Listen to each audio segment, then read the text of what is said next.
Hi everyone, this is Deepak Shana here. Welcome back to my YouTube channel.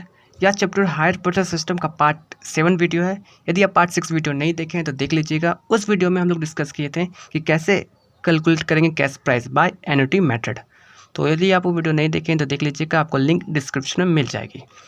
और chapter hire purchase system का एक हम playlist तैयार कर दिए, जहाँ पे अभी तक जितने भी टॉपिक्स कवर किए हैं इस चैप्टर से रिलेटेड आपको एक साथ पार्ट बाय पार्ट वीडियो मिल जाएगी देखने को, है ना।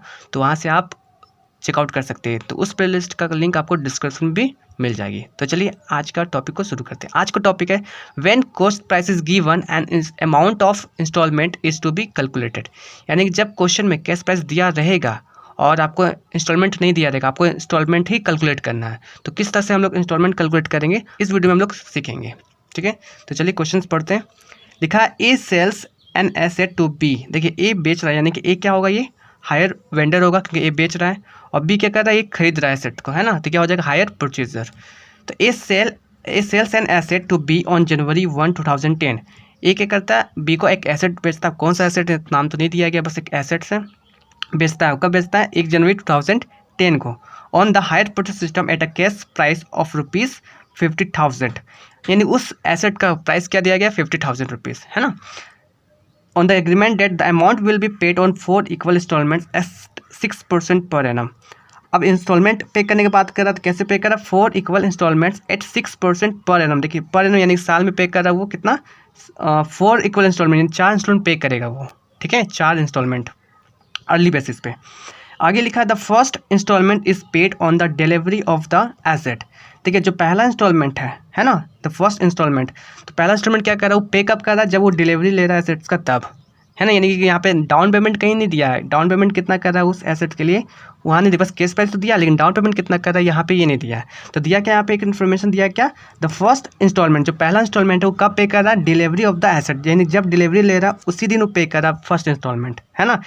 तो डिलीवरी जिस दिन लेगा उसी दिन इंस्टॉलमेंट पे कर रहा है, पहला जो 4 में से पहला इंस्टॉलमेंट डिलीवरी के दिन ही पे कर ले रहा है, ठीक है। एंड सब्सिक्वेंट इंस्टॉलमेंट, अब बाकी बाद का जो इंस्टॉलमेंट्स है कब पे करेगा, लिखा है subsequent instalments are paid on each anniversary of the date of delivery. आगे लिखा है the asset is depreciated at 10% per annum. अब डेप्रिसिएशन चार्ज होगा एसेट पे, है ना, कितना, 10% पर एनम, यानी साल में 10%। अब देखिए लिखा कौन सा मेथड के through, on reducing instalment system, यानी कि वही डिमिनिशिंग बैलेंस मेथड बोलिए या फिर रिटर्न डाउन वैल्यू मेथड बोलिए, ये क्या है, मेथड्स का नाम है।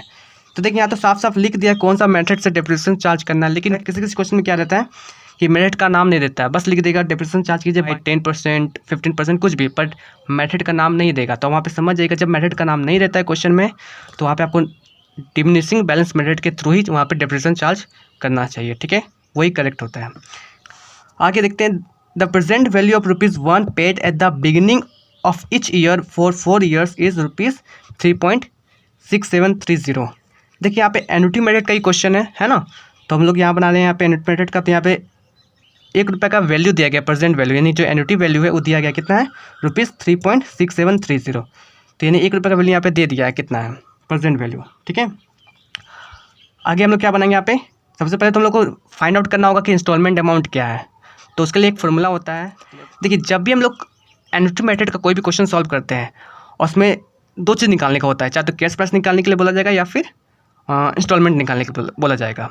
तो कैश प्राइस का फॉर्मूला क्या है वो यहाँ पे देख लीजिए, amount of instalment multiply by present value of annuity of ₹1 plus down payment. देखिए यहाँ पे जनरल फॉर्मूला तो बस यही है, amount of instalment multiply by present value of annuity of ₹1। यानी कि जब आपको कैश प्राइस निकालने के लिए बोला जाएगा तो जो भी आपका इंस्टॉलमेंट का अमाउंट रहेगा उसको मल्टीप्लाई कर लेंगे किससे, तो जो भी आपका एन्युटी का जो वैल्यू दिया रहेगा ₹1 का उससे आप मल्टीप्लाई कर देंगे, ठीक है। अब प्लस यहाँ लिखा है डाउन पेमेंट करना है, यानी कि ये क्वेश्चन में यदि डाउन पेमेंट का अमाउंट दिया रहेगा तो उसको प्लस कर लीजिएगा। यदि क्वेश्चन में डाउन पेमेंट का अमाउंट नहीं दिया गया तो इसको प्लस नहीं कीजिएगा, बस यही फॉर्मूला अपना सीधा से यही हो जाएगा, ठीक है। Amount of instalment multiply by present value of annuity of ₹1, इतना ही होगा। यदि क्वेश्चन में डाउन पेमेंट देता है तो प्लस कर लेंगे, डाउन पेमेंट को नहीं देता है तो इग्नोर कर देंगे, इतना ही होगा फॉर्मूला, ठीक है। अब आते हैं अमाउंट ऑफ इंस्टॉलमेंट निकालने का फॉर्मूला क्या है। इसका एग्जैक्ट फॉर्मूला क्या है, cash value by present value of annuity, ठीक है, ये फॉर्मूला। लेकिन जब क्वेश्चन में डाउन पेमेंट रहेगा तो फिर यहाँ पर लेस कर लेंगे, तब आपका फॉर्मूला क्या बन जाता है, cash value minus down payment divided by present value of annuity, यानी ₹1 का जो वैल्यू रहेगा उसी से आप डिवाइड कर लेंगे। तो सिंपल सही है। तो डाउन पेमेंट रहेगा तो आपको वहाँ पे लेस कर लेना होगा इंस्टॉलमेंट निकालने के फॉर्मूला में। यदि नहीं रहेगा तो फिर इसको इग्नोर कर देंगे। आपका सिर्फ फॉर्मूला क्या हो जाएगा यहाँ पे, cash value by present value of annuity. तो अभी जैसे हम लोग जो क्वेश्चन पढ़े उसमें कहीं पे डाउन पेमेंट का अमाउंट नहीं दिया हुआ है। इसका मतलब फॉर्मूला क्या लगेगा, cash value by present value of annuity, यही फॉर्मूला लगाएंगे। यदि क्वेश्चन डाउन पेमेंट देता है तो यहाँ पे क्या करते हैं, लेस कर लेते हैं, है ना। तो यहाँ पे जनरली क्वेश्चन में डाउन पेमेंट नहीं दिया, इसका मतलब क्या फॉर्मूला लगाएंगे हम लोग, cash value divided by present value of annuity. ठीक है, तो चलिए हम लोग इस फॉर्मूला को अप्लाई करके हम लोग क्या निकालेंगे, हाँ, अमाउंट ऑफ इंस्टॉलमेंट निकालेंगे। चलिए फॉर्मूला को यहाँ पे लिखेंगे, amount of instalment, amount of instalment, है ना। चलिए cash value by present value of annuity of ₹1, है ना। ₹1 का जो एन्युटी जो वैल्यू दिया है वो सब डिवाइड कर लेंगे आप। तो देखिए यहाँ पे बात करते हैं कैश वैल्यू कितना है क्वेश्चन में। तो क्वेश्चन में कैश वैल्यू दिया था कितना, 50,000। यहाँ पे हम नोट करेंगे 50,000 और डिवाइड कर लेंगे इससे आपका जो एन्युटी वैल्यू दिया गया है ₹1 का। तो एन्युटी वैल्यू कितना दिया गया है, देख सकते हैं 3.6730। तो लिखेंगे 3.6730। इसको डिवाइड कर लेंगे, जो आएगा आपका वो क्या होगा, आपका अमाउंट निकल जाएगा इंस्टॉलमेंट का। निकालने के लिए कैलकुलेटर का हेल्प ले लेंगे। देखिए पहले 50,000 नोट करते हैं, 50,000 डिवाइडेड बाय 3.6730। देखिए आया कितना, 13,612.85। पर इतना डिजिट को नोट नहीं करेंगे, बस पॉइंट के बाद 2 डिजिट को ही लेंगे। यहाँ पे अभी हम 13,612.85। देखिए इतना तो डिवाइड करने पे आ गया, लेकिन हम लोग को ये तो पॉइंट में आया, लेकिन हम लोग क्या लेंगे, अप्रॉक्स में ले लेंगे। तो देख रहे हैं 0.85 है, जो कि 0.5 से अधिक है ना। 0.8 आया है ना, तो 0.5 से अधिक है तो क्या करेंगे, अप्रॉक्स लेने के लिए हम ऐड कर लेंगे। तो 612 से क्या होगा, 613 हो जाएगा, यानी कि 13,613। ये हो गया अप्रॉक्स में ले लिए, ठीक है, अप्रॉक्स ले लिए है। अब हम लोग का इंस्टॉलमेंट का अमाउंट निकल गया कितना है, 13,613 है। अब हम लोग क्या करेंगे, इसमें कैलकुलेशन ऑफ इंटरेस्ट यहाँ पे निकालेंगे, फॉर्मेट ड्रॉ करेंगे और यहाँ पे लिखेंगे क्या, कैलकुलेशन ऑफ इंटरेस्ट। चलिए तो हम पहले तो फॉर्मेट ड्रॉ नहीं किया, यहाँ पे फॉर्मेट ड्रॉ कर लेते हैं। यहाँ पे हम लोग फॉर्मेट ड्रॉ कर लिए हैं। अब आगे कैलकुलेशन ऑफ इंटरेस्ट बनाना शुरू करते हैं। देखिए पहले तो बात करते हैं 1 जनवरी 2010 का होगा ये तो उसी दिन तो खरीद रहा था, 1 जनवरी 2010। तो यहाँ नोट कर लेंगे 2010 जनवरी 1, ठीक है। ये पहले कैश वैल्यू यहाँ पे लिखेंगे। कैश प्राइस क्या था, देखिए 50,000 दिया गया कैश प्राइस, है ना। तो यहाँ पे लिखेंगे कैश प्राइस 50,000। क्या लिखेंगे यहाँ पे, 50,000। तो लिखिए 50,000। यदि इसमें डाउन पेमेंट होगा तो लेस कर देंगे, है ना। पर यहाँ पे डाउन पेमेंट नहीं है क्वेश्चन में। तो यहाँ ध्यान दीजिए, एक चीज़ और भी बोला गया था, जब डाउन पेमेंट नहीं है तो क्या है, हम इंस्टॉलमेंट पे करेंगे ना। तो इंस्टॉलमेंट जब पे करेंगे तो यहाँ पे एक चीज़ और बोला गया था कि जो पहला इंस्टॉलमेंट था वो कब पे कर रहा है, जिस दिन डिलीवरी ले रहा है एसेट्स का, तब।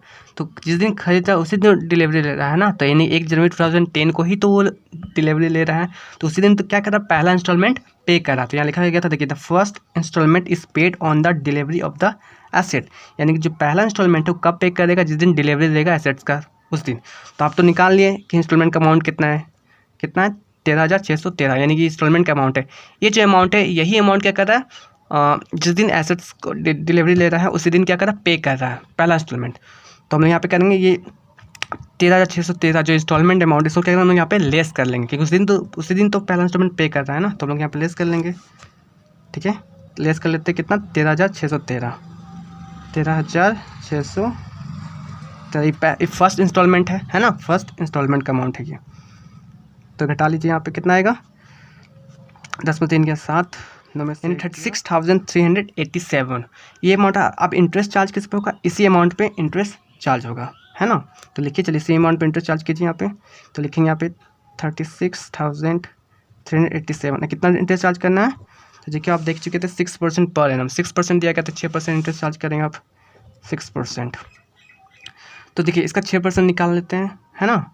तो हम कैलकुलेटर का हेल्प लेते हैं डायरेक्ट, नहीं तो मैनुअली निकालेंगे तो फिर क्या होगा, थोड़ा टाइम लगेगा और वीडियो भी लंबा हो जाएगा, इसलिए हम कैलकुलेटर का हेल्प ले लेते हैं। 36,387 मल्टीप्लाई बाई 6 डिवाइडेड बाई 100। देखिए आया कितना, 2183.22 यानी 2183 है ना 0.22 आया। तो हम लोग जनरली क्या करेंगे अप्रॉक्स में ले लेंगे। यहाँ पे हम लोग अप्रॉक्स में लिए थे तो इसको भी अप्रॉक्स में ले लेंगे। तो कितना आएगा अप्रॉक्स में, तो 2183 यानी 2183 है। देख लेंगे 0.5 से तो कम ही है ना, तो क्या करेंगे अप्रॉक्स में 2183 ही ले लेंगे अप्रॉक्स में, है ना। तो यहाँ क्या लिखेंगे इंटरेस्ट में 2183, ये आपका इंटरेस्ट अमाउंट हो गया।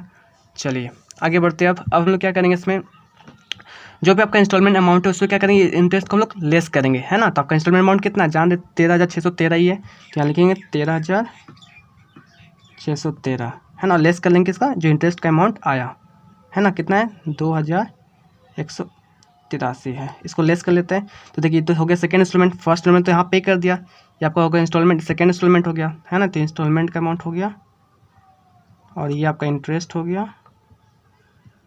चलिए इसको लेस करते हैं, 3 दिन के 0, 11 से 8 गया 3, 5 में से गया 4, 3 में से 1 11, यानी 11,430। या क्या हो गया आपका ये सेकेंड इंस्टॉलमेंट का यहाँ पे अमाउंट निकल गया। यहाँ पे ये जो क्या है सेकेंड इंस्टॉलमेंट का अमाउंट है, एसेट्स का उसी का सेकेंड इंस्टॉलमेंट का ये अमाउंट है, ठीक है। पहला इंस्टॉलमेंट तो निकालें आप, सेकेंड इंस्टॉलमेंट का यहाँ पे निकल गया। अब आगे क्या करेंगे, इसी को यहाँ पे इससे लेस करेंगे, ठीक है। तो फर्स्ट ईयर का कंप्लीट हो गया, आप सेकेंड ईयर पे आएंगे हम लोग। तो कब होगा सेकेंड ईयर, 2011 हो जाएगा ना, 2011 2011 जनवरी 1, ठीक है। तो चलिए इसको यहाँ पे लेस कर लेते हैं। इसको यहाँ पे इस जगह पे 11,430 है, यहाँ लिखते हैं 11,430। चलिए हाँ, ये तो 2011 का 31 दिसंबर होगा, क्योंकि ये तो एंड ऑफ द ईयर होगा ना ये डेट। तो यहाँ जनवरी 1 नहीं, यहाँ पे 31 दिसंबर कर दीजिए। तो यहाँ पे लिखते हैं दिसंबर 31, ठीक है। अब इसको लेस करते हैं, 7 0 के 7, 8 से 5, 13 में 4 गया 9, 5 में से गया 4, 3 में से 1 या 2, यानी 24,957। अब क्या करेंगे इस पर हम लोग इंटरेस्ट चार्ज करेंगे, कितना 6%। तो यहाँ लिखिए 24,957 का 6%। तो इसको भी हम निकाल लेते हैं, 24,957 इंटू 6 डिवाइडेड बाई 100 कितना है 1497.42। देख रहे हैं ये क्या है 0.5 से क्या लेस है, 0.4 है ना, तो 0.5 से लेस। तो हम अप्रोक्स ले लेंगे, कितना आएगा अप्रोक्स 1497 ही आएगा, है ना, क्योंकि 0.5 से तो लेस ही है, तो कुछ तो होगा नहीं। अप्रोक्स में 1497 ले लेंगे, 1497 क्लियर। अब हम लोग क्या करेंगे, जो इंस्टॉलमेंट का अमाउंट फिर से हम लोग यहाँ पे लेस कर लेंगे उसी इंस्टॉलमेंट के अमाउंट से। तो इंस्टॉलमेंट का अमाउंट कितना था 13,613, तो यहाँ लेंगे 13,613 में से लेस कर लेंगे क्या जो अभी इंटरेस्ट निकला 1497। तो ये हो गया इंस्टॉलमेंट का अमाउंट, ठीक है। ये हो गया आपका इंटरेस्ट, ठीक। तो घटाइए 13 में से 7 जाएगा, कितना आएगा यहाँ पे 6, और यहाँ पे बच गया 0, 10 में हो गया 1, 5 4 गया 1, और 3 में से गया 12, यानी 12,116। यहाँ पे ये हो गया आपका थर्ड इंस्टॉलमेंट, है ना। फर्स्ट तो ये निकल गया, सेकेंड यहाँ पे निकला, थर्ड ये आपका हो गया। अभी क्या होगा, ये यहाँ पे लेस कर लेंगे इसको, ठीक है। तो लेस कर लेते हैं इसको, कितना आएगा 12,116, 12,116 लेस कर लेते हैं इसको हम यहाँ पे। 7 में 6 गया 1, 5 में से गया 4, 9 में से गया 8, 4 में से 2 गया 2, 2 में से गया 1। तो देखिए यहाँ पे एक डेट और यहाँ छूट गया है कि यहाँ पे लिखे नहीं, बस हम लोग यहाँ पे इसको घटाने पर तो इंटरेस्ट चार्ज करते थे, यहाँ पे निकालना होगा, क्योंकि ये 2011 का तो यहाँ पे कंप्लीट हो गया था ना, ये निकालने पाए। 2010 का तो ये घटा लिए थे, 2000 ये जो आया अमाउंट 2011 हुआ, इसमें जो घटाया तो 2012 का था। तो यहाँ पे लिख लेते हैं 2012 दिसंबर, ठीक है। तो अभी जो घटाया वो क्या आएगा 2013 का आएगा, ये जो अभी आया दिसंबर, ठीक है 31 ये डेट आया, अभी जो आया ये 2013 का दिसंबर 31 का हो गया। अब हम लोग क्या करना है, इंटरेस्ट चार्ज करना। देखिए यहाँ पे हम लोग 4 इंस्टॉलमेंट पे करना, तो फर्स्ट इंस्टॉलमेंट यहाँ पे कर लिए, सेकंड यहाँ, थर्ड यहाँ। अब हम लोग फोर्थ निकाल रहे हैं। तो बताया है आपको कि जब भी लास्ट इंस्टॉलमेंट हम लोग पे करना होता है, तो जब भी उस पर हम लोग इंटरेस्ट चार्ज करना होता है, हम लोग इस तरह से इंटरेस्ट चार्ज नहीं करते हैं। उसमें तरीका क्या होता है कि जो भी आपका इंस्टॉलमेंट अमाउंट होता है उसमें से लेस कर लेंगे इस अमाउंट को, तो जो भी आएगा वो आपका इंटरेस्ट कहलाएगा। चलिए यहाँ पे डायरेक्ट क्या करेंगे, जो भी आपका इंस्टॉलमेंट अमाउंट था उसमें से इस अमाउंट को लेस कर लेंगे। तो करिए इसको, जो अमाउंट था कितना 13,613, तो यहाँ लिखिएगा 13,613, और लेस कर लेंगे क्या 12,800, 841 को, इसको घटाने पे जो आएगा वो आपका इंटरेस्ट कहलाएगा। इसको चलिए घटा लेते हैं। 3 में से 1 गया 2, 11 में से 4 गया 7, और यहाँ 5 में 15 से 8 गया 7, और 12 कट गया तो 772 आता है ये। तो इसका इंस्टॉलमेंट अमाउंट था 13,613, और लेस कर लेंगे कितना, ठीक है। चलिए 3 में से 2 गया 1, 11 में से 12,841, ये अमाउंट क्या हो गया, हम लोग यहाँ पे सब्ट्रैक्ट करेंगे। तो कीजिए 12,841, देखिए ये घटाएंगे तो क्या होगा, यहाँ पे नील हो जाएगा, है ना, NIL नील हो जाएगा, जो कि होना भी ज़रूरी है, ठीक है। कि यहाँ पे नील जब हो जाता है तो समझ जाते हैं क्या कि हम लोग का जो कैलकुलेशन इंटरेस्ट है वो क्या है, सही बना है। आई होप आपको समझ में आया होगा किस तरह से हम ये कैलकुलेशन ऑफ इंटरेस्ट बनाएं। देखिए थोड़ा सा हम जल्दी में बनाएं। कैलकुलेशन ऑफ इंटरेस्ट किस तरह से बनाया जाता है वो हम बहुत बार बता चुके हैं। मेन जो बताना था वो ये बताना था कि कैसे आप इंस्टॉलमेंट का अमाउंट को फाइंड आउट करेंगे, ठीक है। और क्वेश्चन आगे ये भी बोला था कि डेप्रिसिएशन चार्ज करना है 10%, जो कि हम अभी नहीं करेंगे क्योंकि ऑलरेडी हम डिस्कस कर चुके हैं कि किस तरह से डेप्रिसिएशन चार्ज किया जाता है। यदि आप नहीं देखें तो लिंक आपको डिस्क्रिप्शन में मिल जाएगी, वो वीडियो देख लीजिएगा, आपको समझ में आ जाएगा डेप्रिसिएशन चार्ज कैसे किया जाता है ना, बाय रिड्यूसिंग इंस्टॉलमेंट सिस्टम के थ्रू, जिसको बोलते हैं डिमिनिशिंग बैलेंस मेथड भी बोलते हैं या फिर रिटन डाउन वैल्यू मेथड भी कहते हैं। जो था आपको हम इंपॉर्टेंट ये 2 चीज़ पे था जो कि हम डिस्कस कर दिए, और डेप्रिसिएशन चार्ज करने का तरीका आपको ऑलरेडी मालूम है कैसे करेंगे, और नहीं जानते तो अभी जस्ट बोले कि डिस्क्रिप्शन में आपको लिंक मिल जाएगा, वहाँ से देख लीजिएगा किस तरह से डेप्रिसिएशन चार्ज किया जाता है, सीख जाएंगे वहाँ से। तो इस क्वेश्चन में हम डेप्रिसिएशन चार्ज नहीं कर रहे हैं। आई होप को समझ में आया होगा। यदि समझ में आएगा तो इस वीडियो को लाइक जरूर कर दीजिएगा, एंड इस चैनल को सब्सक्राइब नहीं किया तो सब्सक्राइब जरूर कर लीजिएगा। आपको इस तरह का वीडियो अभी और आगे मिलने वाली है ना। अभी और भी इंपॉर्टेंट टॉपिक्स बाकी हैं जो कि डिस्कस करेंगे आने वाले टाइम में। तो चलिए इस वीडियो को यहीं पे एंड करते हैं। अब हम लोग मिलेंगे अपने नेक्स्ट वीडियो में, तब तक के goodbye and take care.